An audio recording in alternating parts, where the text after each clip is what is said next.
everybody loves a movie. I mean, everybody loves a movie. Movies challenge us, they change us, they move us emotionally, they entertain us, they educate us, they even push us to be better people. Today, I want to just have a little fun, right? With all the great movies out there, there are amazing things to take away from it. My name is Brent. I am the Fallible Man. Welcome to the Fallible Man Podcast, your home for all things man, husband, and father. Today, I'm joined by my friend Dave from Common Man OCR. Hello. This is not Dave's first time on the show, and if you missed, we did a doubleheader with Dave on technology and children. And guys, you need to go back to that video and check those two out. It was pretty cool. It is some seriously important information if you are raising kids in this day and age. And so you really need to get back and check that one out. But, thanks for coming in. No I know this is kind of short notice. Not a problem at all. I'm not a real nice friend. I pop things on people too often. So. Hey, Dave, what are you doing this afternoon? Let's do a podcast. Fantastic. Alrighty then. But, I was thinking about all the movies that I love. And Dave can attest, I'm a movie nerd. I have That's true. so many movies, and I've moved them around, man. I'm old enough. I had hundreds of VHS tapes. Then I had hundreds of DVDs. I had to actually build new shelves in my home to I remember that. Hold all my DVD collection, and now I'm digitizing everything. And I just love a movie. But I was thinking about it, right? I mean, we throw out one-liners for movies all the time. We all remember these great quotes, just like it may be the best part of the whole movie sometimes. And so I thought, hey, let's do something a little different today. We're going to go with the 5 best quotes for men out of movies. So guys, strap in, grab your cup of coffee. We can't get through a show without one, or at least I can't. He's more of a tea person. Be sure and head over to Patreon if you believe in what we're doing here at The Fallible Man, trying to help men be better and encourage them. You can support us there, and our supporters have direct input onto our shows and the content we're doing. And we're going to roll the intro, and we'll get started. This is the Fallible Man Podcast, your home for everything man, husband, and father. Here is your host, the Fallible Man, Brent Dowland. Here, I'm going to lead off with, this is actually one of my favorites. And if you're a regular on my channel, welcome back. You guys know I'm a father of 2 little girls, so I've seen like every kid movie imaginable, at least off the major like Disney, Pixar, what's the other one? Disney, Pixar, and comment below if you know. Yeah. So I've seen all those and probably a whole lot more that didn't even make that cut. And if you're new here, by the way, thanks for joining us. It's nice to have you. We're glad you're here. But one of my favorites is keep moving forward. Have you heard this one? Just keep moving forward. I heard just keep swimming. Keep moving forward. Is it that's from Rocky? No, it's from Meet the Robinsons. Never seen it. It's this little Disney movie that did not hit a bunch of fanfare several years ago. I didn't look it up off the top of my head. I want to say it's like 2015-ish, but it didn't hit the fanfare of some of the really big Disney movies. But it's brief synopsis, no spoilers, I promise. This kid he lives in this orphanage and he just wants to be adopted. And this kid comes out of nowhere and he's a time traveler. And he tells the kids, like, I need you to save the future. I need you to go back with me. And, of course, this orphan is just delighted. Somebody wants him, right? But this kid who grabs him, ends up meeting this kid's whole family. And, like, the whole family just keeps saying, keep moving forward, keep moving forward. And finally, the kid is like, what does that mean? And the boy who asked him to come back to the future with him was like, oh, it's my dad's favorite slogan. And his dad's a famous inventor or something, right? Well, what not everybody who watched the movie actually knew was that's the condensed version of a Walt Disney quote. They built the whole movie around it. but it's a condensed version. And I wrote it down. Forgive me if you're watching the video. I'm going to have to look, make sure I don't quote it wrong. Walt Disney is famous for saying, "Around here, however, we don't look backwards for very long. We keep moving forward, opening up new doors and doing new things, and curiosity keeps leading us down new paths." But they condense it down to keep moving forward for the movie, of course, because that's a mouthful. But to me, for men, it is actually an incredible mindset to develop. I think it just... I try to break down things that were just... if you guys have listened to my podcast, I'm not eloquent. I'm not the most well-spoken individual. I'm not the most educated individual. I like simple, clean, and clear. And keep moving forward is just a quote that all of us can really identify with as men because it applies to everything. This idea of just continually going forward and not being held back and not stewing on the past and not letting things bog us down, right? Just put your head down and keep moving forward, and you can achieve what you'd really like to achieve. Yeah, makes sense. Right? What do you think? I look at another movie I look at to the same context is was it Rocky 5? Where his son comes up to him, Rocky Balboa. If you haven't seen the video, maybe Brent, you could give a link in the comments. It's like Rocky 7. No, it's Rocky 5. Because he has to go against Tommy. He goes against Tommy Dreamer, the blonde guy. Oh, no. Sorry, I was jumping forward to the older ones. Okay. Yes. And his son goes, "You don't have to do this. You don't have to do this." And he blames his father for his lot in life because he's living... His son's idea is, "I'm living in your shadow." Mm-hmm. And Rocky's like, "You know what? You take the hits and you keep moving forward. You get knocked down, you get up, and you keep moving forward. That's how winning is done." And I don't have the exact quote, mind you. But it's something we call in the technology field called a growth mindset. You are going to fail. You're going to fall on your head. You're going to get knocked down. You're going to get pushed down. But the idea of getting back up and keep taking that next step, whether it's your health, whether it's your family, your job, etc., is so important, because if you don't take that next step, if you don't keep moving forward, as you say, you're going to get stale. You're going to stop. You're going to not move anywhere. And you're going to stagnate. Stagnate. That's the word I'm looking for. Thank you. You're going to completely stagnate. And that being said, we're all going to have that problem. We're all going to run into that eventually. It's also nice to have brothers in arms who will, shall we say, kick you in the behind.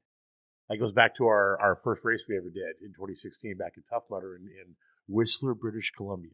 What was I thinking when I proposed that course? The toughest course. Those were my exact words. The toughest course in North America. I'm like, yeah, let's go do it. And I'm whining like a 5-year-old with a broken toy. And at one point, my shoe comes off in the mud, and I sit down, and I'm crying because I can't get my shoe. And you're like, okay, dude, just shut up. Put my shoe back on me. And the words you said, and I don't even remember exactly, but it was to the idea of, dude, get back up and keep moving forward.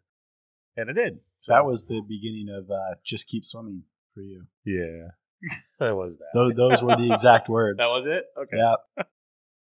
And I jogged around you just out of reach for the next mile or two going, just keep swimming. Yeah, I remember that.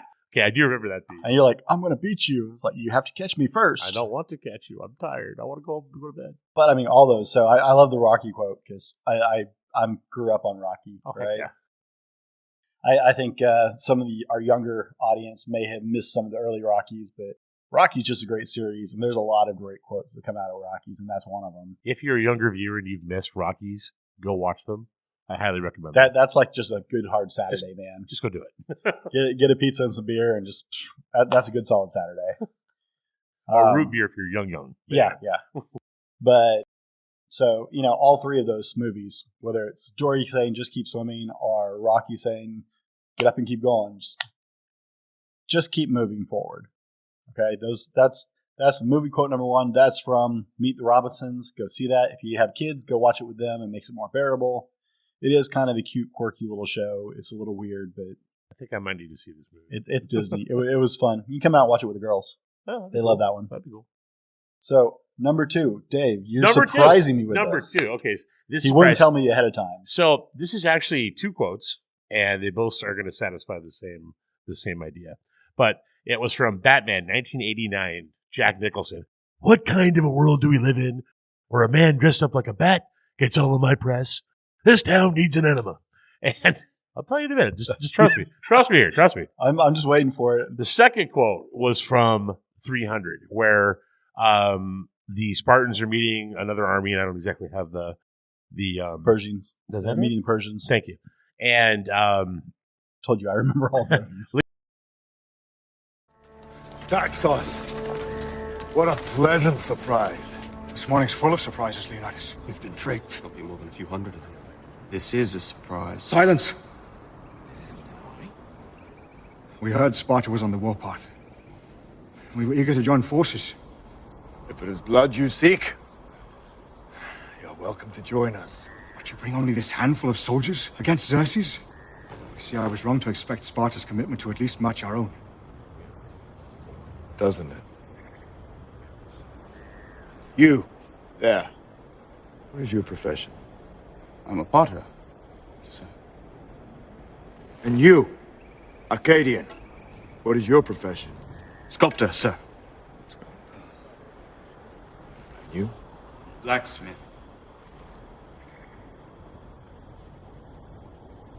Spartans! What is your profession?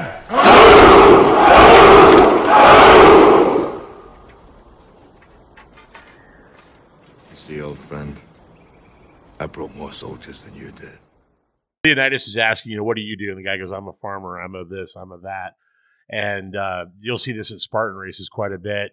Leonidas is like, talks to his army and, Spartans, what is your profession? And the entirety of the Spartan army says, Aru, Aru, Aru.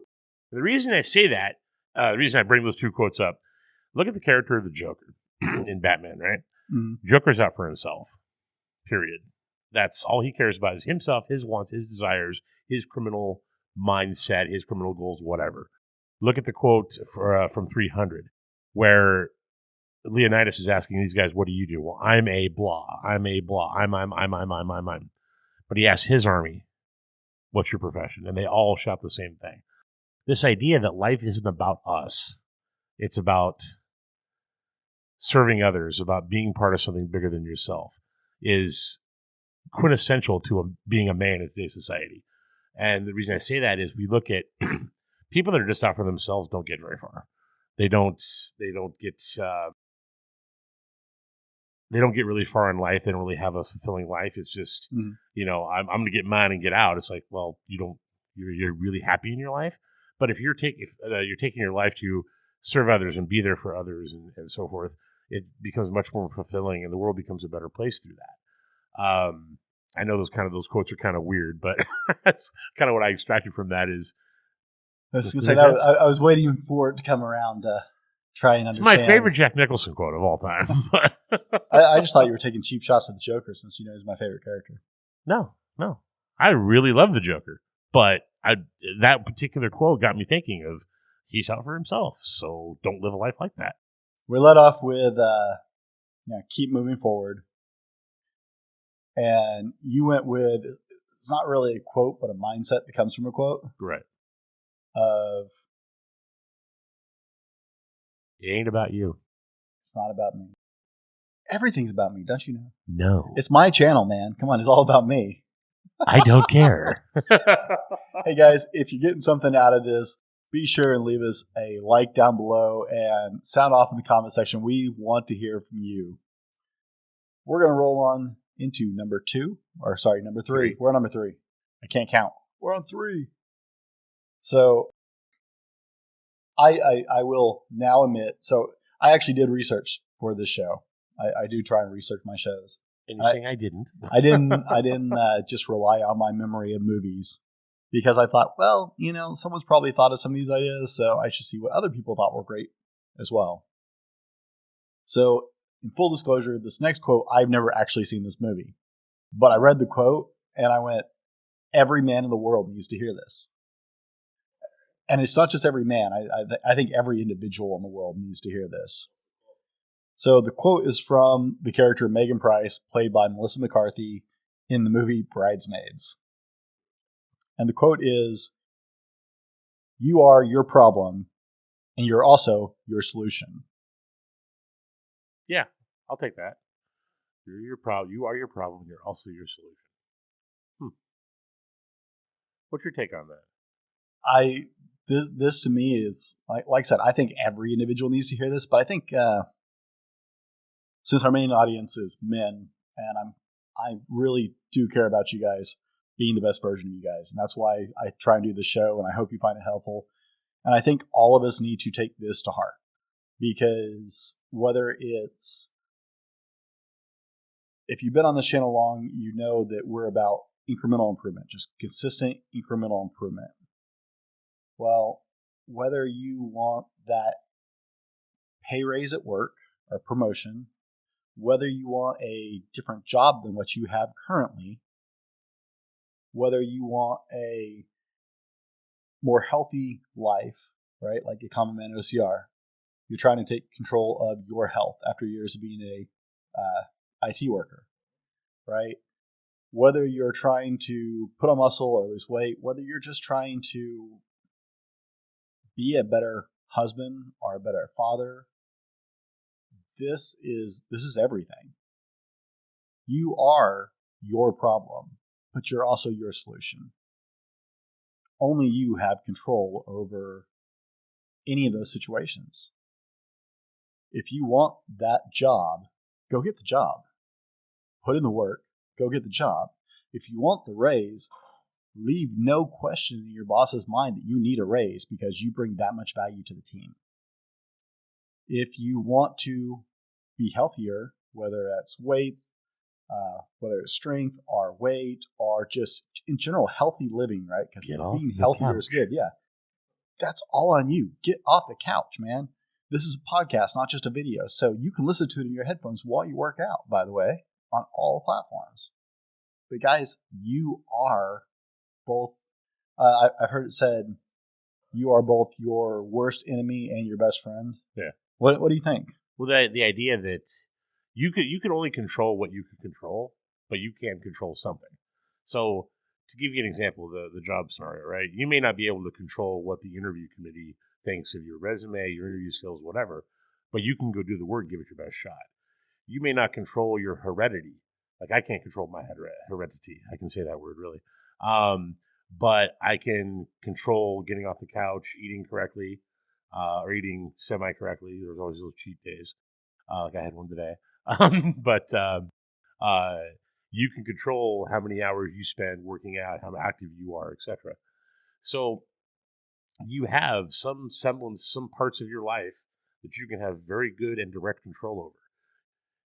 It's not anybody's fault except your own if you choose not to have that control. Well, while you can't control what an interviewer thinks of you, maybe your resume is not good enough. Maybe your skill set is not high enough or well developed enough to get that job that you want. You control that too. Get online and find resources. There are tons of free resources. I mean, my goodness, you can learn how to build nuclear arsenals on the internet these days. So, guys, I mean, if it's not good enough, no one starts out good enough, but you are in control of whether you raise yourself to that level. And that's what I mean by that. And on that cheerful note, guys, we're going to roll to our sponsor, and we will be right back with you. Today's episode brought to you by thefallibleman.com. That's right, it's us. Head over to www.thefallibleman.com and check out our blog, updated twice a week with new content and links to all of our social media offerings. Tag or search us at The Fallible Man or at Fallible Man on Facebook, Instagram, Twitter, and other social medias for daily content.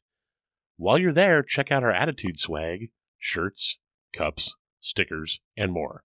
Again, that's www.thefallibleman.com.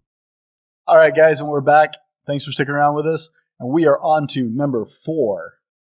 Mr. McCarter. One of my favorite movies is Ready Player One. But at the end of the movie, the character Og says something to the effect of, the Oasis was never supposed to be a one-player game.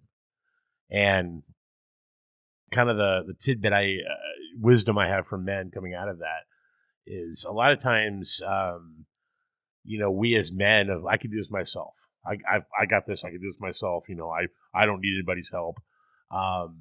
And life is not about being a one-player game. Life, sometimes you're going to, like we talked about before, you're going to fall on your head. You're going to fall on your tail.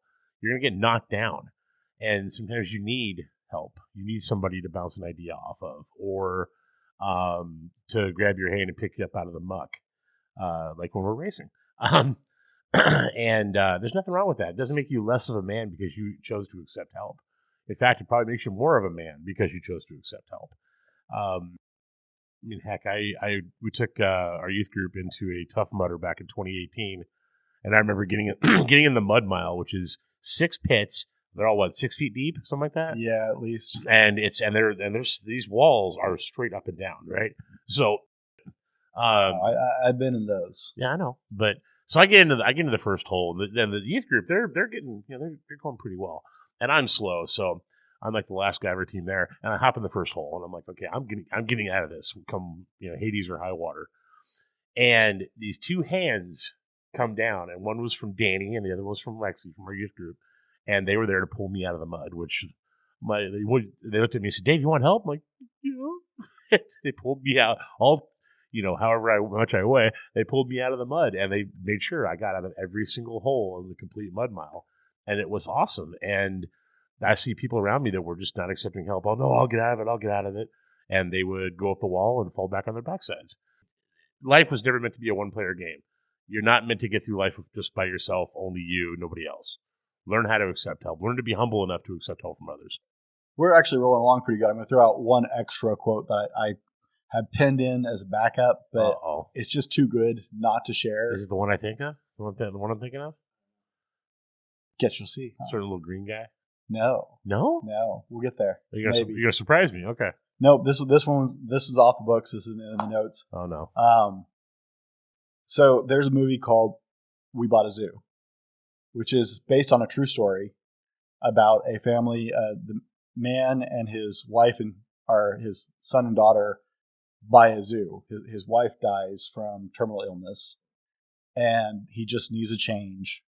And he wants to get his kids out of the city.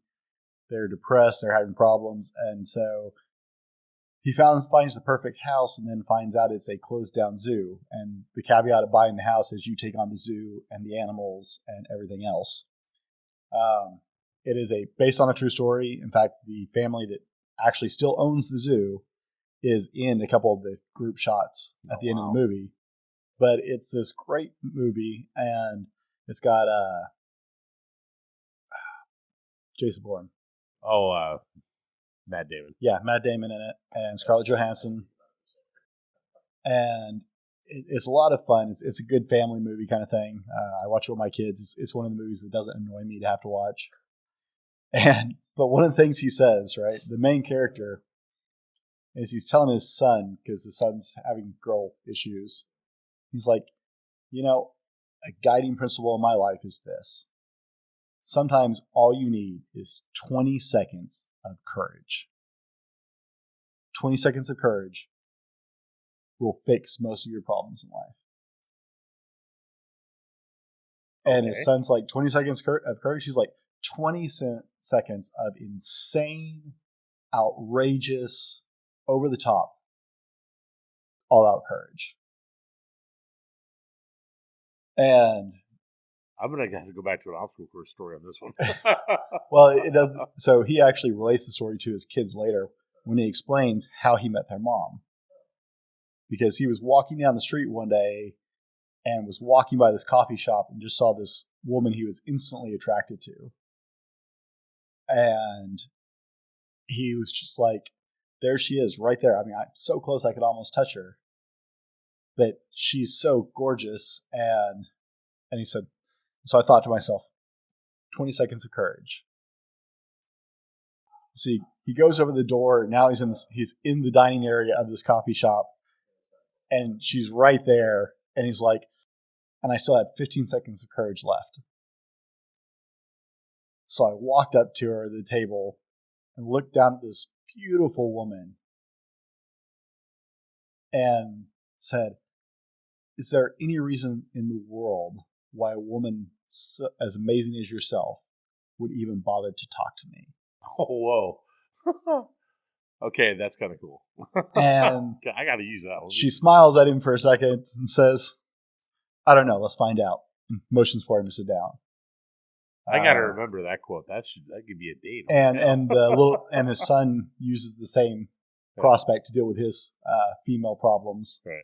But I really think it actually has a lot of value. So this idea of 20 seconds of courage really actually plays out.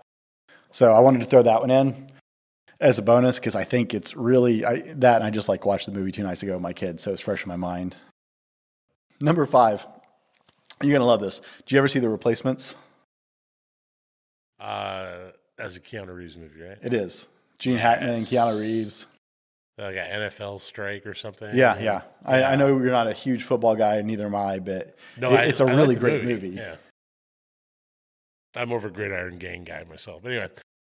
So if you haven't seen the movie, it's about a football strike and these replacement players that they decided to play the season out with, even though the pro players are striking, right? And this coach puts together this ragtag team of Gene Hackman puts together this ragtag team of has-been and never was athletes that he followed when he was still a major coach.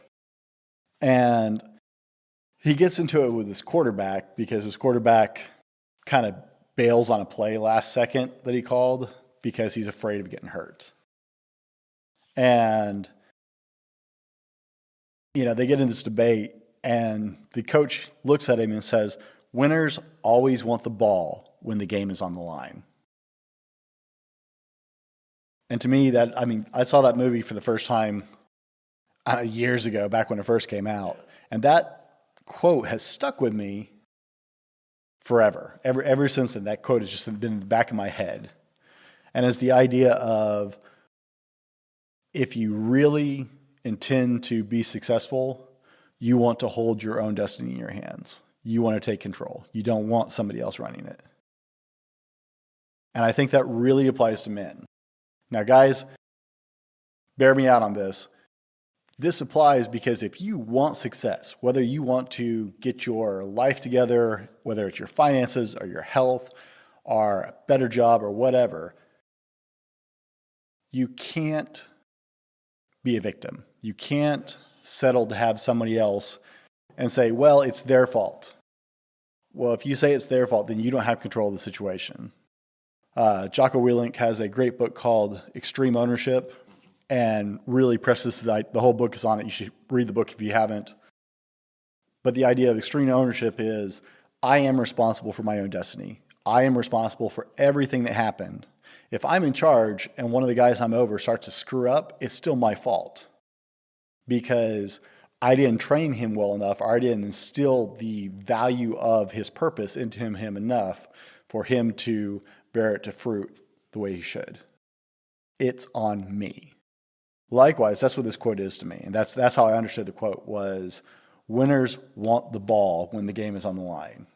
They want to have control. They don't want to hand it off to somebody else. They don't want to go with another option. They want to control it when everything matters. What do you think? I have to go back and watch the movie again to see what that quote was, the context of the quote. But the idea of having you being in control when it really matters, I think is, like you said, vitally important, especially to men, because we don't. At least in the developed world, the idea of being a victim, the victim mindset is very prevalent. I don't know if you see this in like a third world country or something, but if you take a look at there's this show I've been watching from 2009 called By Any Means with Charlie Borman, and he does these really long motorcycle trips, and well, anyway, going into these remote villages and in Indonesia, and if these people don't do what they need to do, if they don't get up and fish and whatever, and they don't take control of their subsistence, they don't eat. Their family doesn't eat. they don't get to, stay alive because they didn't take control of it. It wasn't, if it's raining outside, it's okay, fine. We have to go out and do it anyway. If the conditions are horrible, well, we have to go figure out how to make it happen. And that's something we don't see a whole lot in the developed world because it's so easy to blame somebody else. Oh, I didn't feel like exercising, Brent, today because it was raining when I was going to go to the gym and I just didn't feel like driving in the rain. It's the rain's fault. Or it's somebody else's fault because this person lifts better than me or whatever. It's no, you need to take control of it yourself and put in the work and get it done. It's kind of how I take a look at it. So we've gone through Keep Moving Forward. And what was your second one? Oh, it was the... Confused me. That's not about me. It's not about me. And then you are your own problem and your own solution. And then it's not a single player game. We touched on 20 seconds of courage, so you got a bonus, guys. And winners always want the ball when the game is on the line. That 20 seconds of courage wasn't fair, man. That explains my whole dating life, or lack thereof. So I need to, well, no, it's true, man. I need to get more 20 seconds of courage so I can, get married someday before I'm, not here. Anyway. Now, there's a ridiculous amount of movies out there, guys, and it's not even possible to go through all of them. I mean, whittling it down to these was just almost painful because there are just so many great quotes. But I think these really apply to men specifically, as far as they're really valid, guys, in your life. They're really important to you being the man you can be, right? You have so much potential, and to live up to that potential, I think all of these are very valid. Now, as I was looking it up, like I said, there's a bazillion movies out there, right? So you have a lot of options. If you guys enjoyed this list, I want you to comment down below if you'd like to see a part 2 with Dave from Common Man OCR. We'd love to hear from you. If you think our list is wrong or we missed one, comment, please. Let us know, guys. And smash that like button while you're at it. But comment down below and let us know what quotes we missed, because these are honestly 6 of the greatest quotes that men could ever live by. Now we're going to leave you with one more because this is the ultimate quote. Go ahead. I know you're dying. Do or do not. There is no try. There is no greater quote for man to live by, guys. Yoda! Then going all the way back to Empire Strikes Back and the little green man, the important little green man, not Kermit the Frog. And not Baby Yoda. And not Baby Grogu. Yoda. Actual Yoda. A girl I dated in high school, her senior class, this was their class theme when they graduated. Oh, yeah. That's awesome. Try not, do or do not, there is no try. And guys, that is the absolute truth. That is the absolute truth for men. So from Dave at Common Man OCR, myself at The Fallible Man, thanks for joining us. Be better tomorrow because of what you do today, and we'll see you next time. This has been the Fallible Man Podcast, your home for everything man, husband, and father. Be sure to subscribe so you don't miss a show. Head over to www.thefallibleman.com for more content and get your own Fallible Man gear.